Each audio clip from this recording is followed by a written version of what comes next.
Dia ngomong bang, dia ngomong gini, lu kencing sembarangan, pala gua lu kencingin, begitu. Dok langsung tuh dia, sampai matanya itu ngeliatin tuh temen gua juga sampai takut gitu karena samping gua dia kan. Gua bilang gini, kita minta maaf di sini, gua bilang gitu. Gua nggak mau, gua nggak terima katanya, gua nggak terima gua dikencingin. Sekali lagi, gua minta maaf sama teman-teman. Gua mohon sama lu dah, gua bilang gitu.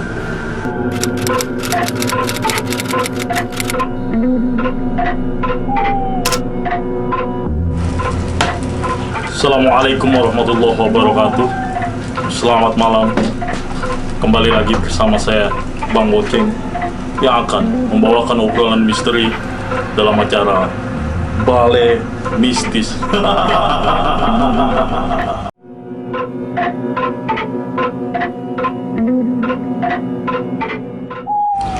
Sebelum Anda menyaksikan video ini, bantu dan support channel kami dengan cara subscribe, comment, and share. Pada kesempatan kali ini, kami telah menyambangi salah satu narasumber yang akan menceritakan pengalaman mistisnya pada pendakian Gunung Gede. Selamat malam Bang Ramlan. Selamat malam Bang Goceng. Ya, jadi bagaimana pengalaman mistis Anda selama pendakian Gunung Gede, bisa diceritakan kepada teman-teman semua?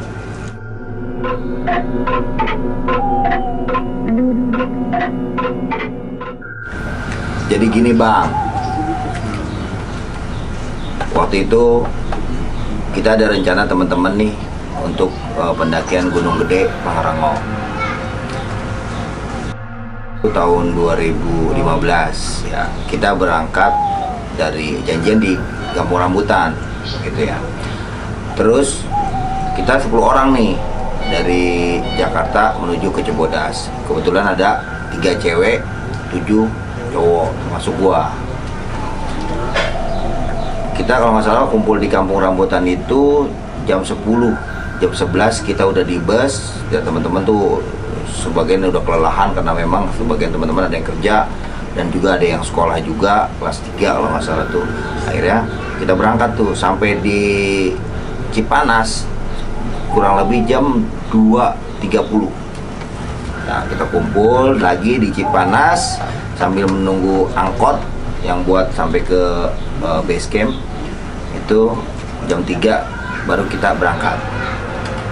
Jam 3 berangkat sampai di base camp. Kebetulan kita ngumpul dulu di warung karena memang banyak pendaki-pendaki juga di situ yang kumpul semua, dan rencana pendakian juga hari itu juga gitu. Nah sampai situ jam 4 pagi ya, kita prepare lagi, habis sholat subuh ya, kita sarapan dulu, kita berangkat. Sampai di base camp itu jam 6. Jam 6 pagi kita di base camp, kita pendataan ulang dulu dari pihak Taman Nasional Gunung Gede. Di sana kita dikasih arahan juga gimana mendaki dan segala macam. Itu biasalah untuk pendakian di Gunung Gede Pangrango, itu udah biasa seperti itu, memang aturan seperti itu dan kita harus ikuti prosedur itu. Nah jam 7 kita doa bersama untuk awal dimana kita pendakian Gunung Gede Pia Putri Cibodas.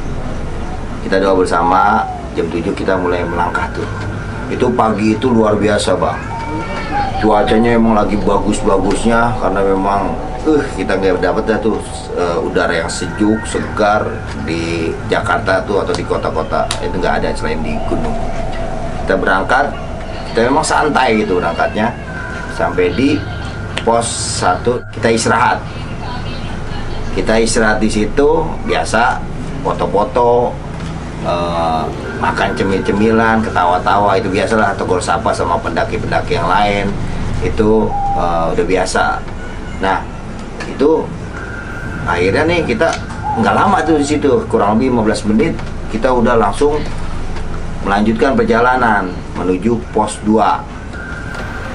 Nah itu udah mulai misa-misa tuh bang. Kalau dari base camp sampai ke pos 1 itu kita masih berkelompok 10 orang tuh, masih ketawa-tawa lah gitu ya. Tapi pas sudah sampai di pos 2 mungkin udah fisik udah mulai nggak beraturan lah, teman-teman juga yang fisiknya bagus, ada juga yang enggak gitu ya. Akhirnya nih kita udah mulai bisa nih ketika sampai mau ke pos 2. Kebetulan gua di posisi tengah, jadi teman gua di atas 4 orang, sisanya di bawah gua gitu ya. Nah dari cewek nih, tiga orang cewek itu tuh di belakang, tapi teman gua cowok tuh ada yang nemenin gitu. Jadi yang ke depan kebetulan cowok semua berangkat. Kita berangkat jalan lagi sampai dengan ke pos 2 ya. Jadi Bang Ramlan ini di saat dari pos 1 menuju pos 2 itu sudah terpisah menjadi 3 bagian.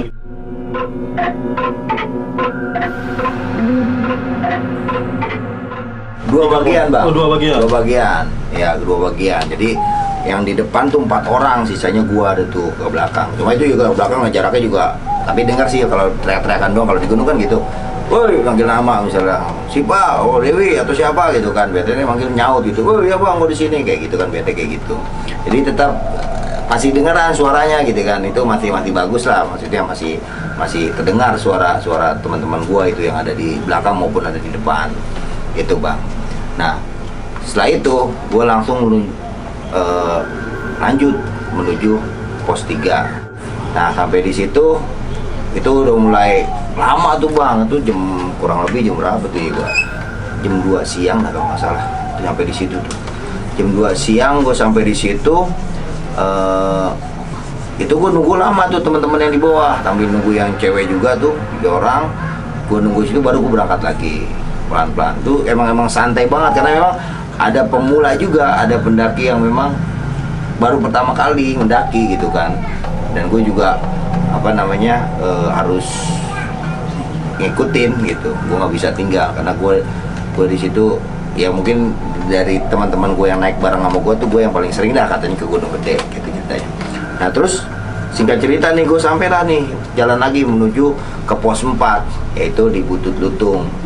Nah sampai di situ tuh udah mulai nih ya kan, kabut udah turun.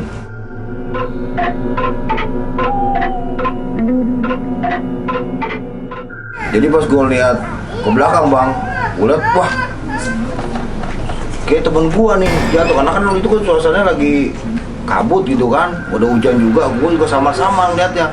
Pas gue lihat, wah nyata sih pak, gue langsung turun bang. Gue turun tuh, memang jaraknya ya karena pandangan ini juga kan samar-samar gitu ya. Gue khawatir gitu, apakah dia kecapean atau gue takutnya dia kena hipo gitu kan. Akhirnya gue sempat panik juga karena temen gue agak jauh. Kebetulan ada temen gue yang dari gue panggil, dia langsung buru-buru samperin berdua tuh gue sama dia, gue hubung dia. Nah nggak lama temen gue sampai lagi, gue suruh bikin presit buru-buru gitu kan, buat supaya nggak kena hujan gitu kan, sementara lah gitu, tenda sementara. Nah udah nih pas sudah gue gotong tuh sama temen gue taruh di presit itu, gue karena tenda yang dibawa itu teman-teman gue yang ada di situ nggak ada bawa tenda. Ya gue sementara untung nggak ada plastik, udah pasang plastik dulu gitu. Nah sekitar 10 menit tuh dia masih nggak sadar gitu. Wah gue juga bingung kan, gue mau ganti baju, dia perempuan gitu kan. Nah itu tuh teman-temannya nyampe nih, ke temen yang 2 orang perempuan itu nyampe. Gue bilang gini, wih lu tau gak sih tenda di mana? Oh sama si Angga bang. Ya udah, gue suruh diriin tuh tenda di situ, di tempat yang kebetulan ada tempat sedikit buat tenda, cukup lah gitu, satu tenda gitu. Ya gue bilang gue udah bikin tenda dulu di sini, gue kata gitu. Akhirnya pas gue sudah bikin tenda, nah gue masukin dah tuh si Sifah ke dalam tenda, karena memang gue khawatir nih dari sepatu dia, karena dia nggak pakai jas hujan, raincoatnya dibawa ke tas temen yang satu gitu, jadi dia nggak pakai apa, maksudnya baju yang dipakai tuh basah semua gitu kan. Wah akhirnya gue panik juga, gue takut tuh kenapa nih anak orang gitu kan. Nah terus pada itu gue langsung masukin dia ke tenda ceritanya. Gue masukin ke tenda, gue suruh temennya 2 orang, lu gantiin baju semua, lu gantiin sampai dalam-dalam, lu gantiin, jangan sampai ada yang basah gitu kan.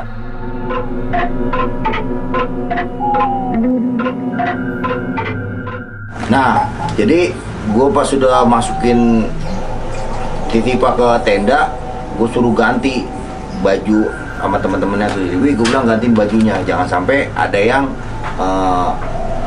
ketinggalan atau yang basah di dalam, semua lu ganti semua bang, ganti semua. Gue tutup tenda, gue sambil nunggu.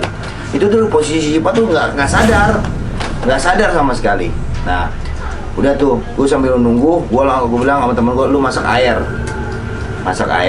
buat nanti minumin air hangat, gue bilang itu. Dan Gini bang, jadi saat Siva hujan itu memang tidak ada persiapan untuk menggunakan jas hujan atau bagaimana bang? nggak, jadi kan waktu di awal tuh prepare gue udah bilang, gue nanya satu-satu, lu udah bawa ini, udah bang. Ternyata dia ketika di perjalanan dia bongkar terus dimasukin ke tas temennya, ya rekrutnya itu, jas hujannya itu, ya udah. Akhirnya dia nggak bawa tuh, dia doang yang nggak bawa karena kebawa sama temennya yang Jadi duluan. jas hujannya itu dititipkan sama temannya. Sama temennya ke bawah. Nah makanya si Siva itu nggak pakai jas hujan ketika itu. Nah udah nih, lanjut singkat cerita, temen si Dewi teriak nih dari tenda, bang udah nih bang, udah diganti semua. Ya udah gue masuk, kebetulan tenda yang ukuran 4 orang lah, gue masukin 5 orang waktu itu. Jadi gue berdua cowok, Angga temen gue tuh sama Siva, Dewi, sama Nia, bertiga tuh. Nah udah tuh, nah di sini nih gue mulai ada kejadian janggal sebenarnya gitu ya. Jadi pas Siva udah ini, gue coba tepok gitu kan, gue tepok pipinya, pak bangun pak,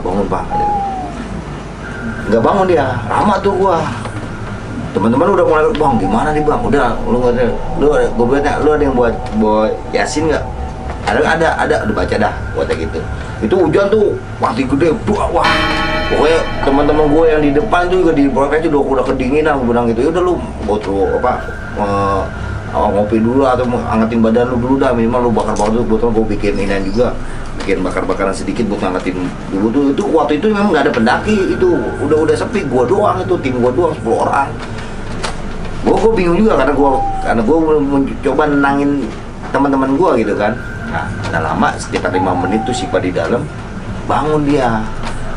Nah yang anehnya, bangunnya itu kayak orang, kalau orang bangun sadar kayak orang tidur kan gitu enggak, ini langsung tak melek gitu. Dan matanya apa ya, gue jadi merinding, mata itu kosong gitu pandangannya gitu. Dan temen si Dewi sama si dia juga kaget ngeliat si Siva gitu kan. Akhirnya gue tanya lagi, Pak, nggak nyaut sama sekali.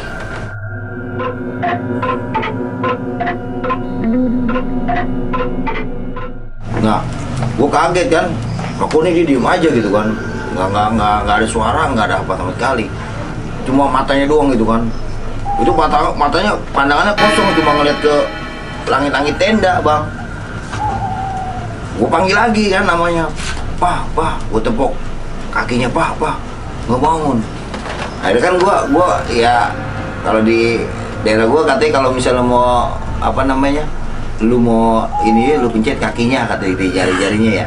Itu gue coba tuh, ya gue baca apa namanya, surat Al-Ikhlas gue baca, gue pencet ceritanya Pak. Pas gue pencet, kebetulan jempolnya gue pencet, tak, gue sambil baca itu, dia langsung teriak. Oke, suara gitu lah. Kok suaranya suara laki gitu kan. Gue kaget gitu kan. Langsung tuh teman-teman yang lain tuh, sampai lagi si yang megangin sempat lepas juga. Gue bilang, enggak apa-apa, pegang aja, jangan sampai dia berontak. Gue bilang gitu kan. Nah, gue tiba, wah, tapi gue yang paling harus nenangin. Gue pikir gue gitu, gue ituin lupa. Gue juga sempat panik juga gitu kan.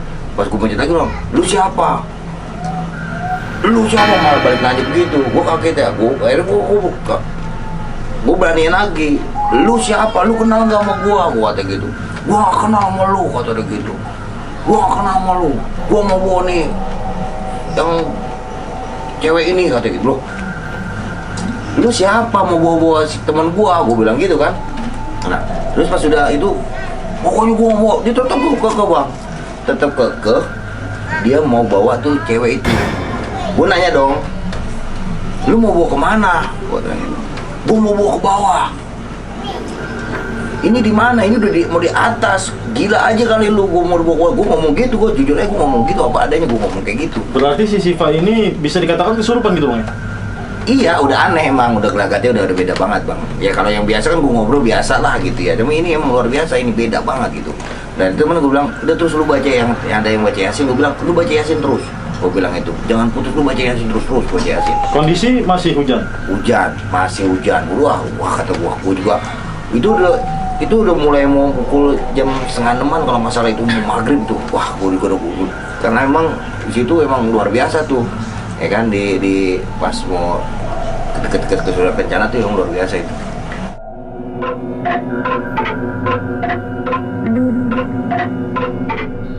Nah, udah nih ceritanya singkat cerita nih bang. Gue tetap dong, gue tanyain, lu siapa gitu, lu nggak kenal gue terus gue ngulang itu sampai suatu kali gue bilang, sekarang gini, lu mau pergi apa enggak? Gue nggak pergi. Dia tetap mau tuh bang.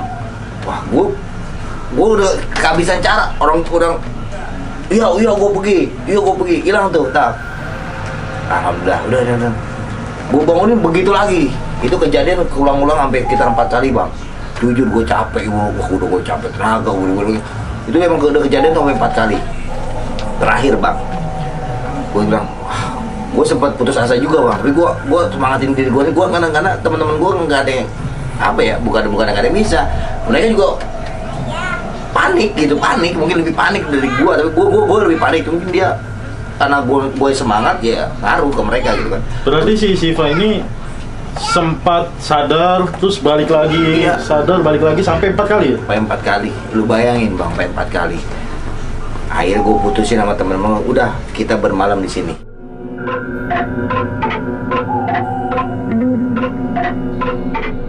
Pas keempat kalinya nih bang, akhirnya gue bilang sama dia gini, udah sekarang lu sebenarnya maunya gimana, gue kata gitu. Terus gue bilang, gue nggak mau, kata dia. Tetap kagak dia tuh bang, tetap kagak, dia mau bawa tuh si Siva ke bawah.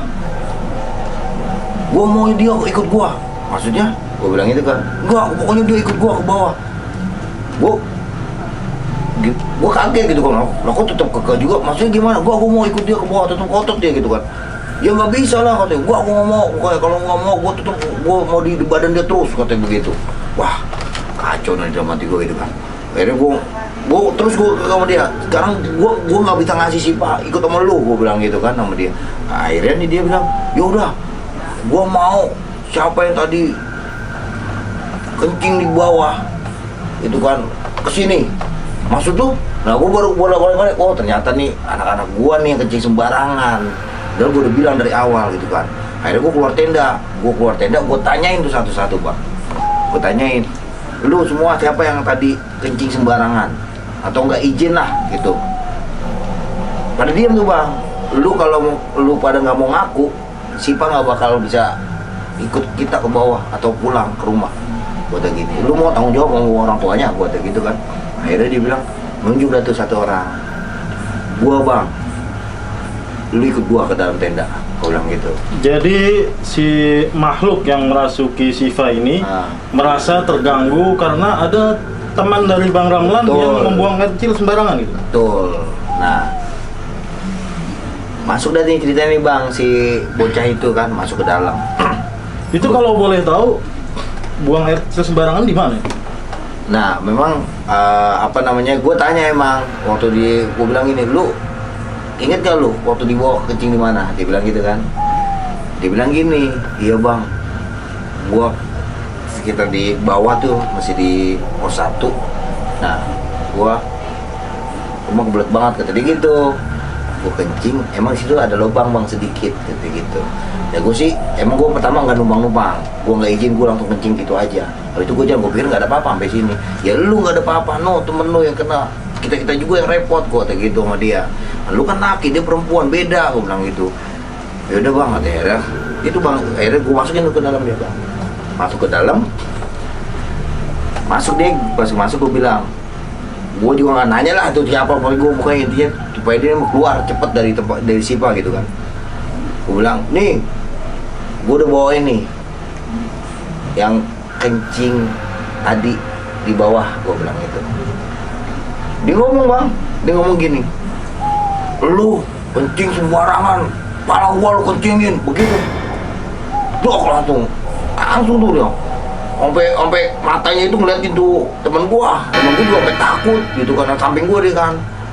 Gua bilang gini, kita minta maaf di sini, gua bilang itu. Gua nggak mau, gua nggak terima katanya. Gua nggak terima, gua dikencingin. Akhirnya, gua juga ini juga kan apa namanya, gimana gua udah kehabisan dah ngobrol sama dia nih gitu kan. Akhirnya gua bilang gini, ya udah sekali lagi gua minta maaf sama teman-teman. Gua mohon sama lu dah, gua bilang gitu.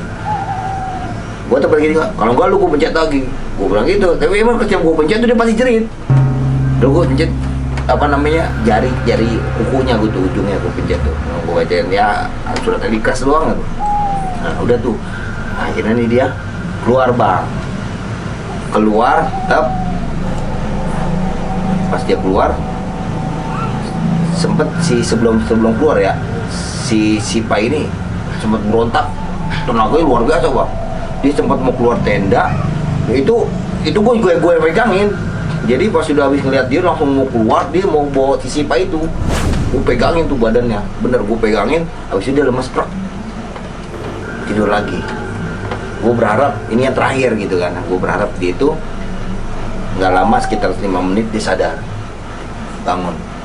Dia bangun, gue langsung minumin dia teh manis gitu kan, panas gitu dia. Gue bangun, pak, dia melek, iya bang.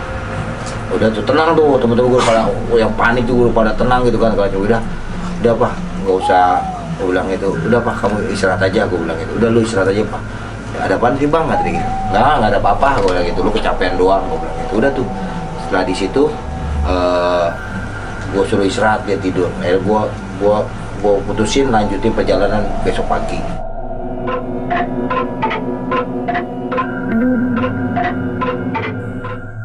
Pas sampai pagi, alhamdulillah tuh bang, itu udah nggak ada kejadian. Kita pagi dah tuh, kita prepare lagi, siap-siap lagi untuk menuju ke Surakencana. Gue selalu dampingin si Siva sama si Dewi dan Nia, itu gue suruh kita nggak jauh lah gitu jaraknya. Dan teman-teman gue minta untuk semua kita bareng sampai ke atas. Jadi emang gue tanya sih, gue apa namanya, gue ngajak ngobrol terus si Siva supaya pikirannya nggak kosong gitu kan. Gue khawatir kejadian terulang lagi gitu kan. Udah tuh, terus gue jalan pan. Dia cuma emang banyak diem nih anak. Beda dari dulu apa awal kita pertama kali berangkat tuh dia wah ceria segala macam. Pas kejadian itu dia agak pendiam. Gue sih yakin aja bahwasanya udah kelar gitu, maksudnya udah selesai gitu, dia nggak sampai kesurupan lagi gitu kan. Gue jalan tuh, udah kita sampai di Surakencana. Alhamdulillah kita sampai di situ sekitar jam jam 7-an kalau nggak salah tuh. Kita foto-foto gitu kan di situ sama pendaki-pendaki lain juga, kita gabung bersama dan kita putusin untuk istirahat dulu di alun-alun bang. Kita istirahat di alun-alun, tapi kita nggak diriin tenda di situ gitu kan. Kita cuma foto-foto aja, kita istirahat lebih lama di situ sekitar jam 10, jam setengah 11 lah kita memuncak ceritanya bang. Jalan tuh di situ nggak ada cerita yang mistis lagi gitu ya. Kita jalan sampai ke puncak sekitar jam setengah 12, kita istirahat, biasalah foto-foto segala macam puncak, yaitu kita sampai di puncak semua. Alhamdulillah kita nunggu juga semua, turun kita bang untuk memutuskan turun ke Cibodas, itu lewat jalur Cibodas. Kita turun pelan-pelan kita. Nah itu gua selalu sama Sipa tuh nggak jauh, pokoknya gua pantau terus dia gitu kan. Gua ajak ngobrol segala macam supaya dia nggak apa namanya, nggak kosong pikirannya gitu kan.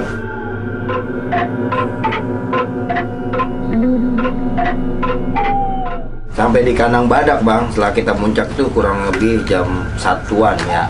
Kita sepakati tuh, kita istirahat di situ, makan siang di situ bareng sama pendaki-pendaki lain, kita tegur sapa segala macam ya, biasalah gitu ya. Dari situ sampai jam cukup lama tuh, kurang lebih sejam lebih kita di situ. Sekitar jam 2-an baru kita turun lagi ke bawah. Sempat ke air panas, ya itu juga teman-teman tuh mungkin karena baru gitu ya, baru ada yang berapa orang yang baru lewatin air panas itu.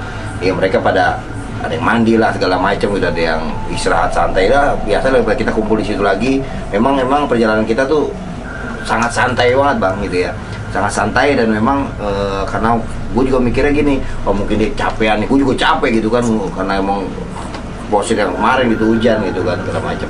Nah udah, gue lanjutin lagi nih dari air panas itu sekitar kurang lebih gue di situ 40 menitan ya, sekitar jam 3-an lah gue muncul lagi ke bawah gitu ya. Emang tuh istirahat mulu tuh bang di situ. Nah emang gue udah sepakatin sama teman-teman bahwasanya kalau gue jangan sampai si Sipa ini kosong gitu kan, ajak ngobrol terus, biarin dia capek, ajak tawarin dia makan minum segala macam. Gue sih selalu kayak gitu karena sejak kejadian itu. Nah sampailah kita ke air terjun bang.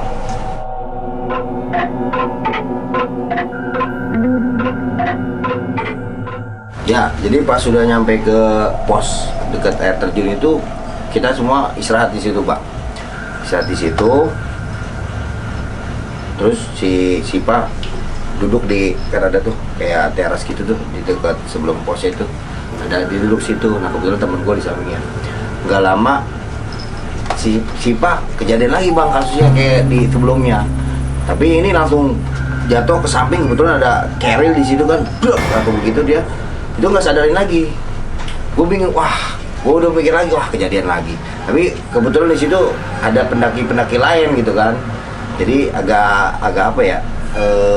Apa namanya? Gue sedikit semangat lah gitu ya, beda sama yang awalnya gitu. Nah itu kejadian lagi pas gue bilang ya udah gelar matras, gue bilang gitu. Dia tidurin di situ dulu, kebetulan memang apa? Nggak, cuacanya juga nggak hujan. Biasalah gitu cuacanya. Nah, jadi dia beda nih bang nih kesurupannya sama yang pertama gitu kan. Nah kalau yang ini dia diem, dia nggak ngomong sama sekali gitu kan. Gue juga respon gue biasa aja gitu kan, karena memang gue pikir kemarin gue udah yang kemarin lebih serem lagi. Kalau ini gue anggap bukan dengan pelin ya, tapi emang gue anggap juga dia reaksinya juga kurang gitu kan. Dia cuma ya gitu, melek, merem, begitu diulangin berapa kali. Gue bilang sama temen gue, udah lu masakin air panas lagi aja gitu kan. Ntar kalau dia sadar kita minumin teh manis, gue bilang gitu. Dia malah temen gue. Nah itu sambil nunggu dia sadar bener-bener, tapi dia nggak ngeluarin suara tuh bang. Nah, gue juga nggak tahu nih apakah ini makhluk yang masuk di situ yang kemarin atau mungkin awal lagi, gue nggak tahu lah. Pokoknya gue mau dia anak sadar dulu biar gue bisa lanjutin, karena udah tinggal dikit lagi kan nyampe di bawah gitu kan.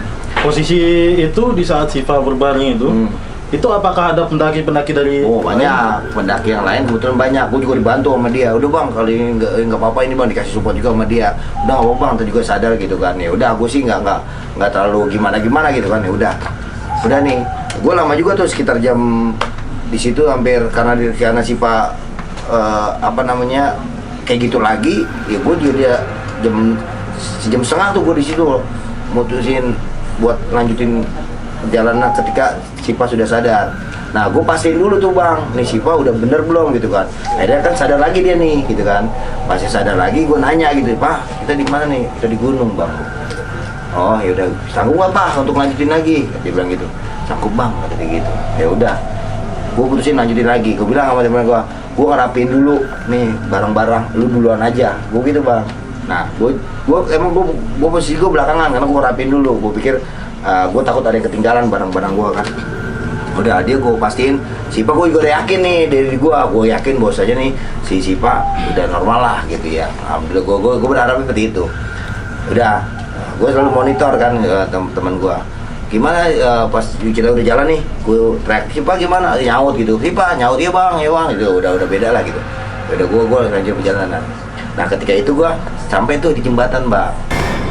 Nah di jembatan gue ada beberapa pendaki, cuma jaraknya jauh, gue gak kenal gitu pendaki dari mana. Gue juga belum tegur sapa sama dia, tapi dia sekitar 10 meteran ada di jembatan ini. Gue masuk jembatan pertama itu gue ngalamin pribadi sendiri, itu di kuping gue tuh ada yang nangis bang, gitu. Ketika gue jalan makin jauh gitu kan, makin kencang suaranya, suara nangis perempuan itu. Gue pikir aduh. Nah di situ kan kawah ya, jadi di bawahnya juga banyak pohon-pohon air gitu kan. Gue sih berharap gue nggak ditemuin gitu kan. Gue sih gitu aja. Nah itu makin perjalanan gue sampai jembatan itu bang, itu makin kencang suaranya, dan itu gue denger banget. itu kayak di kuping gua ada nangisnya itu. Itu terdengar jelas ya. Jelas banget. Posisi Bang Ramlan itu sendiri atau? Lagi sendiri kebetulan. Ya karena teman-teman gua kan udah duluan, dia udah melewati. Gua pikir dia udah sampai di Telaga Warna nih, yakin gua gitu kan. Udah aku jalan sendiri aja. Jadi teman-teman gua emang sendiri, emang gua kan ngerapiin dulu kan alat-alat segala macam. Nah, sampai di jembatan itu pas detik mau jembatan terakhir turun itu hilang tuh suara Bang. Jadi di jembatan itu doang. Itu pengalaman gua ya di ketika gua naik Gunung Gede, itu luar biasa itu pengalaman gua. Dan gua udah sering naik Gunung Gede, cuma memang kejadian itu tuh sampai sekarang gua selalu ingat terus. Dan alhamdulillah gua sampai di Cibodas di pos terakhir, gua ketemu teman-teman gua karena gua yang terakhir, gua sweeping jadinya gitu kan. Gua terakhir di situ dan gua ketemu teman-teman gua pastikan Sipa juga dalam keadaan sehat, normal lagi gitu ya, seperti biasa ya. Dan alhamdulillah Bang, pas itu ini jadi kejadian gue yang buat pengalaman gitu ya, buat gue ceritain ke teman-teman yang lain gitu. Jadi alhamdulillah sampai di pos terakhir itu udah gak ada kejadian lagi Bang, gitu Bang.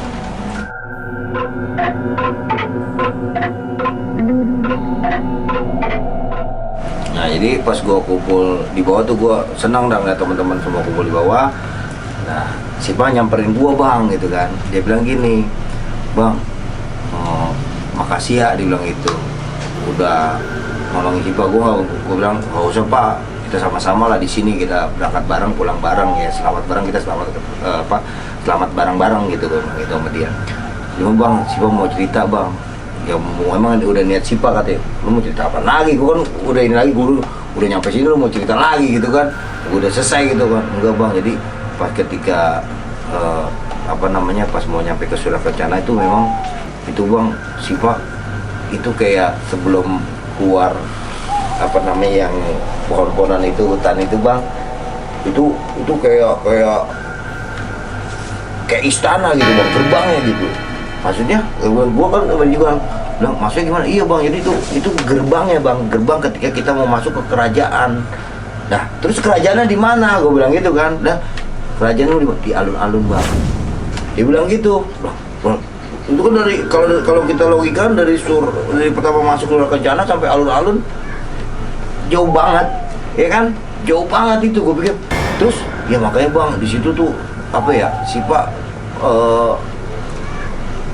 diem aja gitu karena takut, karena semua itu kayak kerajaan gimana Bang, semua kita lewat nih Bang di tengah-tengah itu banyak kiri kanan, banyak yang jaga gitu kan. Nah, itu semuanya mata tertuju kepada ke Sipa kayak gitu. Nah gue bilang Pak, oh gitu, ya udah Pak, gue bilang udah, ini pengalaman buat lu, gue bilang gitu, buat cerita nanti ke siapapun, gue bilang gitu. Tapi ini pengalaman ini gue bilang berharga banget, gue bilang gitu. Nah memang gue pernah ingat juga Bang waktu itu, waktu pendakian yang berapa tahun yang lalu gue gede ini, ada temen gue namanya satu Darah. Itu Darah mungkin dia anak Selipi ya, kalau dia ngeliat nih pasti dia tahu. Jadi ceritanya sama kayak gitu Bang. Jadi ketika dia masuk ke Kencana tuh kayak semacam gerbangnya itu pas mau masuk ke Kencana gitu, gue sama cerita persis sama kayak gitu. Gue nggak tahu dah itu alam gitu ya, mereka punya alam sendiri, kita punya sendiri. Ya itulah kejadian di Gunung Gede Bang yang gue rasain sama teman-teman gue. Baik, itulah tadi pengalaman misteri yang dialami oleh Bang Ramlan bersama teman-temannya selama pendakian di Gunung Gede. Untuk Bang Ramlan, apakah ada pesan-pesan untuk para teman-teman semua? Pesannya saya minta ke teman-teman ya, kalau misalnya mau ada pendakian atau apa, kita mau ke alam, minimal kita harus mempersiapkan diri kita dulu ya. Bagaimana kita harus persiapan, baik kelengkapannya juga harus jangan sampai ada yang tertinggal sekecil apapun. Terus yang kedua adalah pesannya kita harus sama-sama menjaga alam ya, karena alam itu kalau kita menjaga alam akan udah pasti menjaga kita. Jadi kita sama-sama saling menjaga. Jadi hati-hati dan selalu positive thinking kepada alam. Mungkin itu Bang. Demikianlah kisah misteri pada kesempatan kali ini. Tetap nantikan kisah-kisah misteri berikutnya dalam acara Bale Mistis.